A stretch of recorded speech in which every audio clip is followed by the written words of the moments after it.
தொழுகை என்பது மிக முக்கியமான ஒரு இபாதத். இஸ்லாத்தின் ஐம்பெரும் தூண்களில் ஒன்று தொழுகை. ஷஹாதத்து கலிமா சொல்லி யாரெல்லாம் இஸ்லாத்தை ஏற்றார்களோ, 7 வயதை தாண்டி 10 வயதை அடைந்து யாருக்கெல்லாம் ஹராம் ஹலால் கடமையாக்கப்பட்டதோ எல்லோருக்கும் இந்த தொழுகை கடமை. தொழுகை கடமையிலிருந்து யாரும் விதிவிலக்கு அல்ல.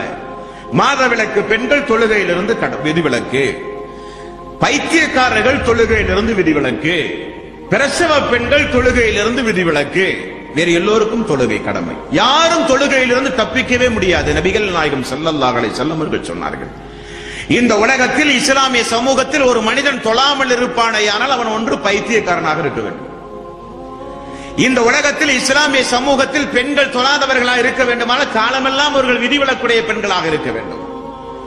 இஸ்லாமிய சமூகத்தில் தொழுகை கடமை. ரசூல் ஸல்லல்லாஹு அலைஹி வஸல்லம் அவர்கள் எல்லா நிலைகளிலும் அந்த தொழுகையை நீங்கள் பேணியாக வேண்டும் என்றார்கள். ஆகவே தொழுகையை விட்டுவிட்டு அதே நிலையில் நாம் மரணித்தால் மறுமை நாளில் ஃபிரௌனோடு இருப்போம்.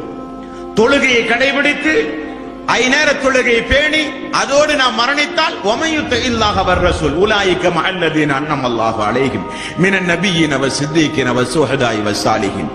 அல்லாஹ்வுக்கு கட்டுப்பட்டு தூதருக்கு கட்டுப்பட்டு ஈமான் கொண்டு சாலிகான நற்கர்மங்கள் செய்யும் போது நபிமார்களோடு சொர்க்கத்திலே இருக்கலாம். அனஸ் ரலியல்லாஹு அன்ஹு அவர்கள் கேட்ட